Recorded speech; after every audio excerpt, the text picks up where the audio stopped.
Os mais importantes temas que afetam o cidadão. A discussão de ideias de forma aprofundada. O debate sério que ajuda você a entender os problemas que acontecem no Brasil e no mundo. Há mais de 10 anos no ar, levando a informação até você. Ideias em Debate. Olá, no ar, programas Ideias em Debate. Hoje a nossa entrevistada é Maria Aparecida Pinto, a nossa Cidinha Raiz. Cidinha é psicóloga e terapeuta, tem pós-graduações em Recursos Humanos e História da África e do Negro no Brasil. Atualmente ela é coordenadora pelo Olimpapo, Ordem Nacional da Língua Portuguesa e Nações de Língua Portuguesa. Agora, Cidinha foi já candidata a senadora aqui pela cidade de São Paulo. Obteve mais de 500 mil votos. Ela está aqui hoje como candidata a vereadora para São Paulo, né? Cidinha tem uma longa história, tanto na área social como na área política em São Paulo, né? O resultado é que ela teve esses mais de 500 mil votos candidata a senadora. Ela está aqui para nos explicar realmente essa questão da mulher na política. A gente sabe que, por exemplo, né, hoje no Brasil, o maior número de eleitores são mulheres. No entanto, quando você vai ver, né, a Câmara, os vereadores, as prefeituras, o Senado, câmaras de deputados estaduais e federais, o número de mulheres são baixos. É baixo, sim, em relação ao grande número de eleitores femininas. E ela vai tentar nos explicar o porquê dessa diferença, né? Por que da mulher? Será que a mulher não gosta de participar da política? Mas se ela não gosta de participar da política ativamente, pelo menos ela vota, né? Nós tivemos aqui na cidade de São Paulo, a primeira mulher eleita prefeita da cidade foi a atual deputada federal, Luísa Arundina, aí, candidata a vice-prefeita também da cidade de São Paulo. Cidinha, a gente fica muito agradecido de você estar aqui, aceitar esse convite. Eu queria que você me dissesse exatamente isso. Você que é uma pesquisadora, você que é uma pessoa que está envolvida na política. Nós temos hoje o maior número de eleitores no Brasil são mulheres, né? Atingindo quase 53% do eleitorado total. Mas se você pegar um quadro aí da representação política feminina, ele é muito baixo. O que significa isso? Por que acontece isso, Cidinha? Na verdade, é um costume, né? Porque desde a República, a política foi costurada e construída para homens, né? Homens, hétero, branco, rico. Então, as mulheres sempre estiveram num lugar de menor prestígio, né? Então, se dizia que a mulher era do lar, portanto, ela não podia se envolver com política, porque política era coisa de homem. E aí, se você fizer o recorte racial, é pior ainda, né? Porque aí, além de ser mulher, ela tem a questão também racial. E se a gente fizer esse recorte, os negros também são maioria, né? Nós somos em torno de 55,8%, quase 56% da população. No entanto, você tem um mínimo de negros eleitos, não é? Você tem na Câmara de São Paulo 2 autodeclarados negros, né? Se você vai para Brasília olhar ali, nós temos praticamente 8% só de negros que foram eleitos na última eleição. Então, a representatividade tanto de mulheres como de negros, ela é mínima. Porque sempre se convencionou que lugar de política é lugar de homem, branco, rico, hétero e etc. E a gente precisa quebrar esse escopo, né? Então, para isso, por exemplo, no Brasil, em 32, né, a gente começa a ter as mulheres a possibilidade de votar. Não que antes elas não tivessem interesse pela política, as mulheres sempre tiveram interesse pela política, até porque política não é só partidária. Partidária é uma face da política. Mas nós fazemos políticas todos os dias. Então, o meu batom é uma política. Porque se a indústria não tiver uma norma de como produzir esse batom, que tipo de produto, eu estaria com sérios problemas ao usar um batom de má qualidade. Então, é uma política. O RG que você usa é uma política. Por quê? É ele que te identifica, te diz quem você é. É uma política pública, porque todo cidadão tem direito ao registro geral. Então, percebe como é diferente? Então, as mulheres sempre fizeram política. Quem compra, quem vende, quem cuida da casa, dos filhos, da saúde e da educação, são as mulheres. Então, elas a vida toda já nascem fazendo política. No entanto, não é política partidária. E, por incrível que pareça, você tem um número grande de mulheres que são associadas aos vários partidos, né? Então, 46% das mulheres estão filiadas a partidos políticos. Por que as mulheres não estão na política? Essa é uma outra pergunta. Então, isso não significa que as mulheres não têm interesse, tanto têm que estão filiadas aos partidos políticos. Mas a distância é que aporte você dá, que condições você dá para essas mulheres estarem na política. Para você ter uma ideia, em Brasília, na Câmara Federal, até 2016, 2017, não tinha banheiro para mulher, não tinha banheiro feminino. Quando as mulheres começaram a ingressar lá, o que eles fizeram? Simplesmente separaram um banheiro masculino para as mulheres, mas não era um banheiro específico de mulheres. Não é? Para você ter outra ideia, as mulheres políticas não têm licença maternidade, que é um direito que nós, trabalhadores, conquistamos nos anos 70 e algumas categorias, como a minha, nos anos 80, por exemplo, antes da Constituição Federal, nós, em 86, nós já assinamos o acordo coletivo com 120 dias de licença maternidade, que só veio a virar lei a partir da Constituição. Então, os trabalhadores e trabalhadoras, eles sempre tiveram alguma política de proteção às mulheres. No entanto, as mulheres que ingressam na política não têm a mesma condição. Quando você não dá a mesma condição entre gêneros, homens e mulheres, você cria um vácuo de direitos. E o que diz a nossa Constituição? Que todos são iguais perante a lei. Se são todos, independente de sexo, de cor, de religião, de condição social, etc, etc. No entanto, as mulheres que acessam a política estão alijadas desses mesmos direitos. Cidinha, você está falando assim, alijado desse direito, eu lhe faço uma pergunta seguinte. A legislação, hoje eleitoral, ela obriga aos partidos a terem sua representação 30% de mulheres. Isso foi para fazer com que as mulheres entrassem na política ou foi porque os partidos estavam alijando as mulheres da política? Exatamente, estavam alijando as mulheres da política. Agora, 30% é o mínimo. Isso não significa que se o partido quiser ter 70% de mulheres e 30% de homens, ele pode. Porque a cota mínima é 30%. Mas de 30% até 70%, então é de gênero. Não é 30% de mulheres, é 30% de gênero. Tanto pode ser de homens ou de mulheres. A maioria dos partidos, por isso que eu te coloquei essa coisa de estarem alijadas, porque elas não têm as mesmas condições que os homens. Então ela, a mulher mãe, ela tem a responsabilidade da sua cria. Né? Jogaram a ela essa responsabilidade dos filhos. No entanto, a responsabilidade do filho é do pai, é da mãe e é da sociedade. Mas, tradicionalmente, esse peso recai só sobre a mulher. Atualmente, graças a Deus, a gente está tendo homens que já estão nessa nova consciência de que o filho é do pai, da mãe e da sociedade. Então, eles têm contribuído mais. Mas quando você vai, na hora de distribuir recursos, por exemplo, dos partidos, primeiro os partidos distribuem, porque era livre, né, sempre foi livre, eles distribuem para aquele que já tem legenda, para os homens, para os não negros, depois vinham as mulheres e, por último, vinham as mulheres negras.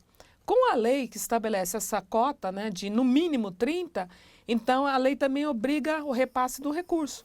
E aí as mulheres passam a ter direito ao recurso. Também não significou que todas as mulheres teriam o mesmo valor monetário. Ainda assim, os partidos podem dar mais recursos para aquela mulher que já tem mandato, para aquela mulher que tem um visual bacana, que vai chamar a atenção do eleitor, e sempre vai ter uma que ou vai receber muito pouco ou não vai receber nada. Isso já aconteceu na eleição passada, nas duas últimas eleições, de mulheres receberem 0 de verba.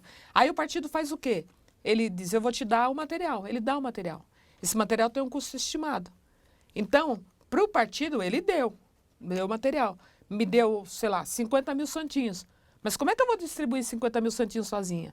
Não é? Então, sem o recurso para você contratar pessoas para te ajudar hoje, por exemplo, com a questão da internet, todo mundo tem que estar na internet, não é? Mas se você não sabe lidar com a internet e não tem ninguém que possa ficar ali trabalhando na internet para você, a possibilidade de você ser eleito é 0. Não é? Porque não tem mais o corpo a corpo na rua que a gente tinha antigamente. Então, tudo isso também cria uma diferença. E aí a gente é obrigado a falar de igualdade. Eu não gosto de igualdade inicialmente. Eu quero falar em equidade. Equidade é eu dar condições diferentes para diferentes gêneros. Por exemplo, você mede 1,80 m. Eu tenho 1,50 m. E alguém fala para mim e para você para olharmos do outro lado do muro de 2 metros. Para você, se ele der um banquinho de 20 centímetros, você vai conseguir enxergar do outro lado. Mas se ele der o banquinho para mim de 20 centímetros, eu não vou conseguir enxergar do outro lado, apesar de nós termos ganho banquinhos com a mesma medida. Isso é igualdade. Deram o mesmo para você e o mesmo para mim. O que é a equidade? Equidade é olhar que eu tenho 1,50 m, para eu olhar do outro lado, eu vou ter que ter um banquinho no mínimo de 50 centímetros. Agora você já tem 1,80 m, um de 20 lhe basta. Então, o tamanho do banquinho vai diferenciar para que a gente chegue no mesmo patamar para que nós dois enxerguemos do outro lado do muro. Então, isso é equidade. O que falta na política hoje é equidade. Dar condições diferentes para as mulheres, para que elas se igualem lá na frente aos homens. E aí a gente vai ter, por exemplo, aqui na Câmara de São Paulo, tem 11 mulheres. A Câmara tem 55 cadeiras. Se nós somos quase metade da população, deveria ser 25% de mulheres e 25% de homens. Se a gente fazer o recorte para a questão racial, nós temos 3 milhões de negros na cidade de São Paulo. Então, nós também teríamos que ter uma representatividade melhor. Então, quando a gente olha para as desigualdades, e política se faz com evidência. Então, eu não posso fazer política pelo que eu acho, pelo achismo. Eu tenho que ter evidência. Eu tenho que saber que na cidade de São Paulo, nós temos aí em torno de 24, 25 mil pessoas moradores de rua. Eu tenho que saber que tem 22 milhões de pessoas que moram em condições desfavoráveis. Eu tenho que saber que tem 3,8 milhões de pessoas desempregadas, ou no subemprego, né? Ou fazendo pequenas tarefas. Eu tenho que saber qual é o orçamento do município. Então, política se faz por evidência. Porque senão, como é que eu vou trabalhar a questão da verba, né? E distribuí-la de modo a diminuir essas desigualdades? Para diminuir, eu tenho que saber quais são os dados e por quê. E quando a gente fala de mulher na política, porque a mulher ela tem um outro olhar, ela traz esse olhar feminino que ela consegue olhar o conjunto e olhar exatamente aonde precisa mais. A mãe é aquela que olha para o filho e fala, aquele está precisando de um sapato, aquele está precisando de uma meia, aquele precisa de um caderno novo. O homem não, ele olha o geralzão, né? Então ele chega com o salário e fala, vamos fazer a compra do mês. Os detalhes, quem vê é a mulher. Então esse olhar feminino na política ele é importantíssimo. Porque certamente com mais mulheres na política, elas vão conseguir transformar esse olhar. Né? Olhar cada bairro em São Paulo, na cidade de São Paulo, é uma realidade. E as pessoas tendem a nivelar. Não é? A Vila Mariana não é igual o Cantinho do Céu, que não é igual a Itaim Paulista, que não é igual a Lapa, que não é igual a Moca. Então, cada bairro ele tem uma peculiaridade, tem uma necessidade. Então, se eu falar que eu vou fazer escola... Primeiro que vereador não faz escola, né? Quem faz é o prefeito. Ele faz a solicitação, ele encaminha os pedidos, né? Porque ele tem lá as suas funções. A função do vereador, primeiro é fiscalizar esse dinheiro público. Como, onde e para quem ele vai, né? Como ele será gasto. Depois, a segunda seria legislar, que eu coloque em terceiro. Porque legislar é a última coisa que você precisa fazer, até porque tem lei demais. E as leis não se concretizam, primeiro, porque elas não são regulamentadas. Então, o vereador fala, eu fiz 10 leis, eu aprovei 10 leis. E quantas ele conseguiu implementar? Nenhuma. Então, se a gente tiver mais mulheres na política, as mulheres vão ter esse cuidado de, ao fazer uma lei, já ver de onde e como vai tirar recurso para a aplicação desta lei. E aí vai fiscalizar se a lei está sendo efetiva, eficaz e eficiente. Ô Cidinha, vamos fazer um rápido intervalo e no próximo bloco eu queria que a gente discutisse a questão que hoje está aqui, se entendeu, bastante enraizada na questão política, que é essa decisão aí do Magazine Luiza em fazer uma seleção específica para negros. Há uma discussão muito grande, o Magazine Luiza, inclusive, né, é alvo aí do Ministério Público, dizendo que há um procedimento, se entendeu, ilegal do Magazine Luiza. Mas voltamos já.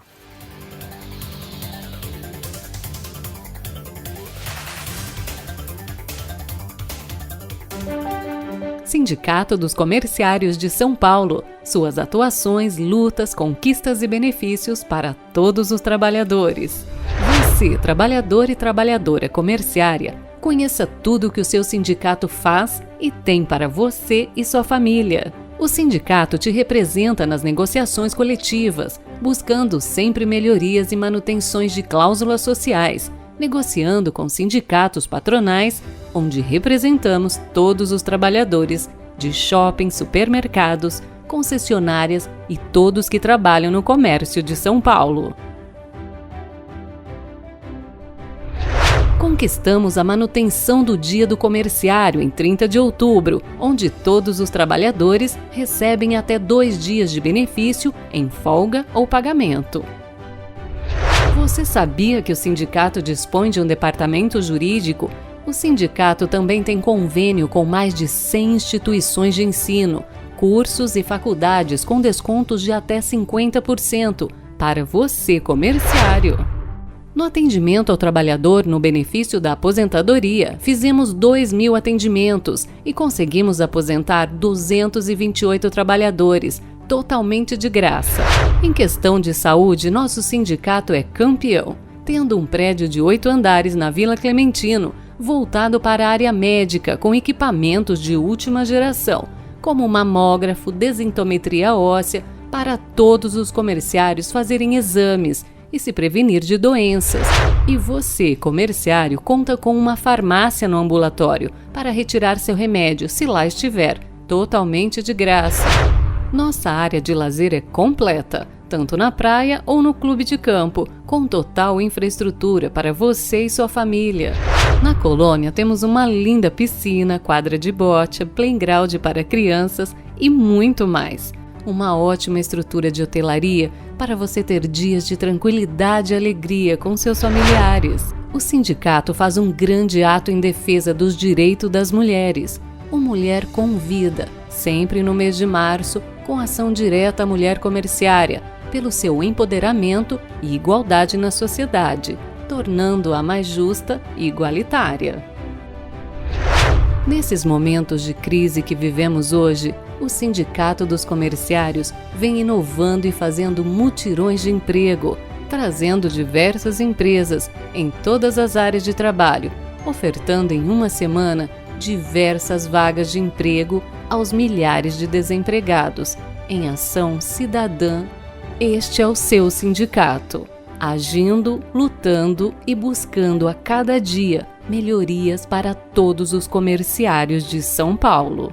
Sindicato dos Comerciários, o sindicato que te atende bem.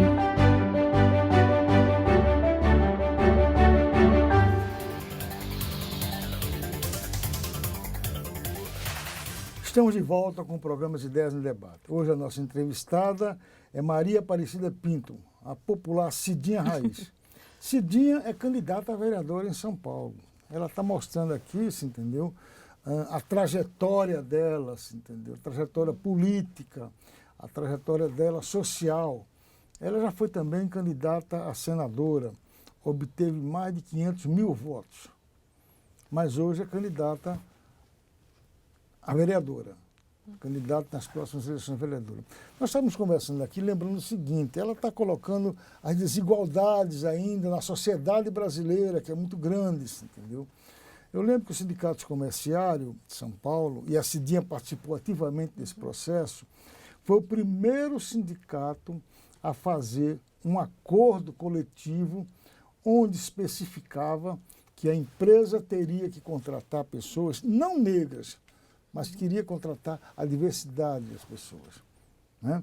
E a gente aqui tem que lembrar o seguinte, que muitas empresas foram chamadas, mas a única empresa que aceitou fazer esse acordo foi a Camisaria Colombo. Hoje nós temos aqui agora, né, o Magazine Luiza, que também é uma empresa da área do comércio, que abriu aí umas vagas, né, para trainee e quer só negros. E o Ministério Público está causando problemas e levando o Magazine Luiza a aplicar uma multa, está querendo cobrar multa, e uma multa absurda, né? A Cidinha vai me falar nisso. Mas, Cidinha, você lembra, quero falar aqui, a Cidinha participou ativamente desse momento, você entendeu? Foi um momento único, né, na política brasileira e também na área de inclusão. É deixar bem claro isso. Né? Como é que foi essa participação, essa luta sua naquele momento? Foi maravilhosa. Eu era sindicalista e nós olhando... Você era não, você nunca deixou de ser.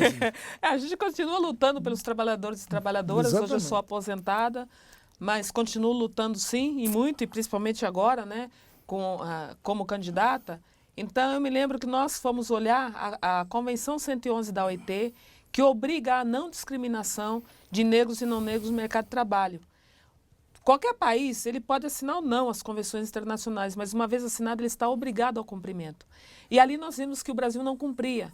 E aí trouxemos aqui para os sindicatos comerciários, porque também nós fizemos uma pesquisa na época, pelo INSPIR, e descobrimos que os shoppings em São Paulo e as grandes lojas não tinham negros.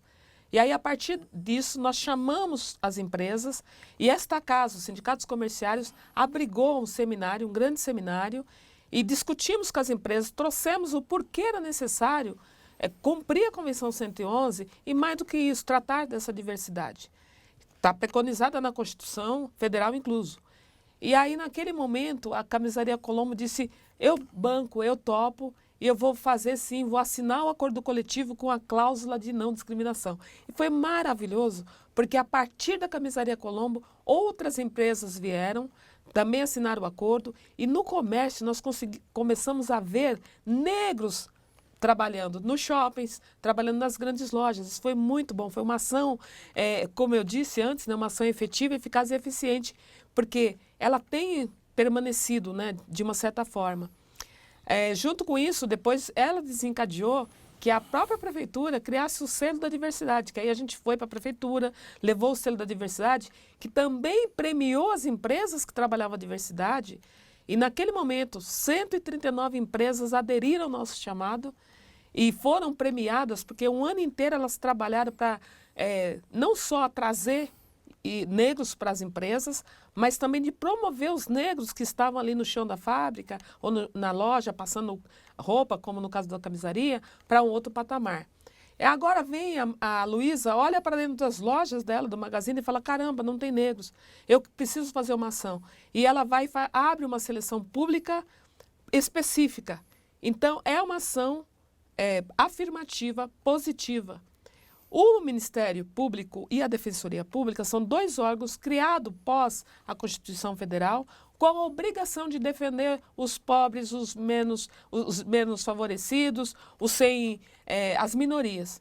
Essa é a função principal. Então, causou-nos muito espanto que um defensor público, ele fala em nome dele. Ele vai lá e move uma ação de 10 milhões contra o Magazine Luiza, contra a Luísa. Para nossa sorte, outros tantos defensores públicos imediatamente disseram não.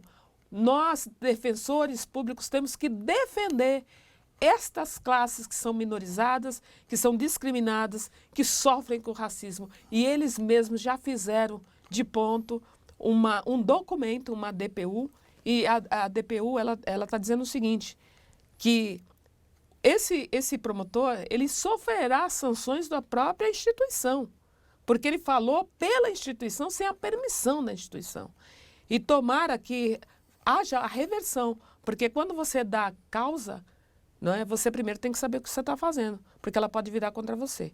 Não é? Então, no caso, ele está pedindo 10 milhões de indenização e talvez é ele que tenha que pagar os 10 milhões como danos, que ele está causando um dano à Luísa. E, por incrível que pareça, muitas empresas já estão dizendo nós vamos fazer o mesmo. Nós vamos fazer o mesmo. E tomara a Deus que façam, porque nós, negros e não negros, temos que ter uma vida, não é, digna. Nós, negros e não negros. Todos têm que ter igualdade, igualdade que está preconizada na Constituição.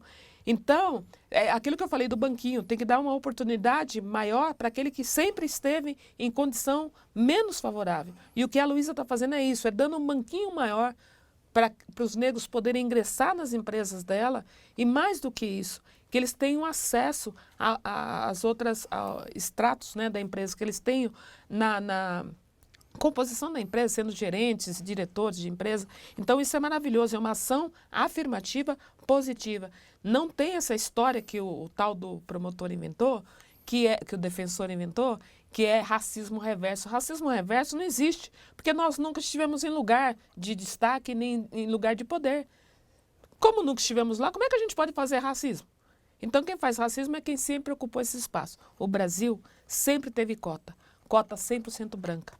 O Brasil, ele tem que reconhecer, e ele já reconheceu isso na Conferência de Durban, quando ele olha e diz assim, sim, nós somos um país racista e precisamos fazer ações positivas para minorar isso. Você fez essas colocações, você é a favor das cotas raciais para a universidade, Cidinha? Sim, eu trabalhei muito para isso, coletei assinaturas na rua, ajudando o Frei Davi, né, que foi quem começou a impulsionar isso, na chuva, no sol, para que a gente tivesse esse direito. De novo, a gente precisava do banquinho, porque os negros vão até um limite, né? Ele estuda ali o primeiro ciclo, até a primeira, segunda série, você tem muitos negros.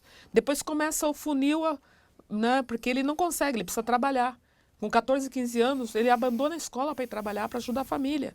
Ele não conseguia acessar a universidade, não consegue estudar, ter o ensino básico das melhores escolas. E aí, quando ele vai para a universidade, prestar um vestibular, ele também não consegue ingressar.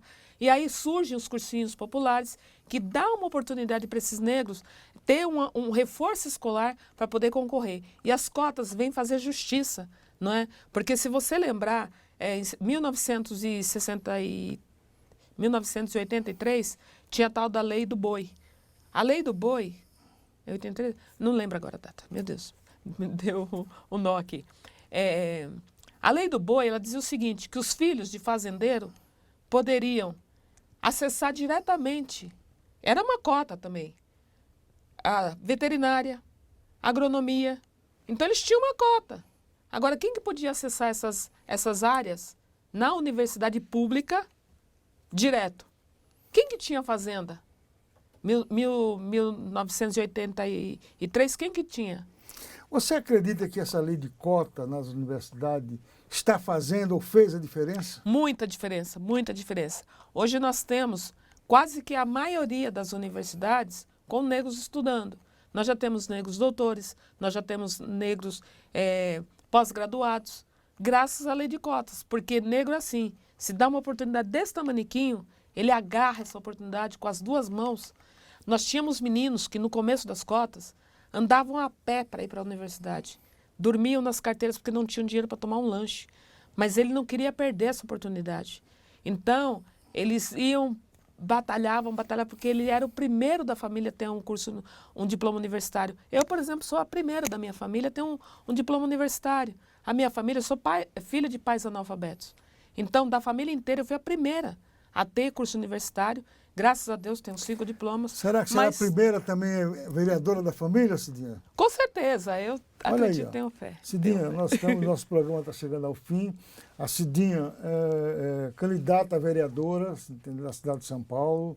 Você acabou de ouvir aqui, né, essa luta, essa disposição da Cidinha, e vem de muitos e muito tempo, né? Hoje ela quer levar toda essa experiência de luta dela, de luta social, para a cidade de São Paulo, para ser vereadora da cidade de São Paulo. Se você concorda com o que a Cidinha está colocando aí, está aí e não tem um candidato ainda, a Cidinha pode ser a sua candidata a vereadora da cidade de São Paulo. Cidinha, muito obrigado pela essa entrevista, muito obrigado a você pela audiência e até o próximo programa.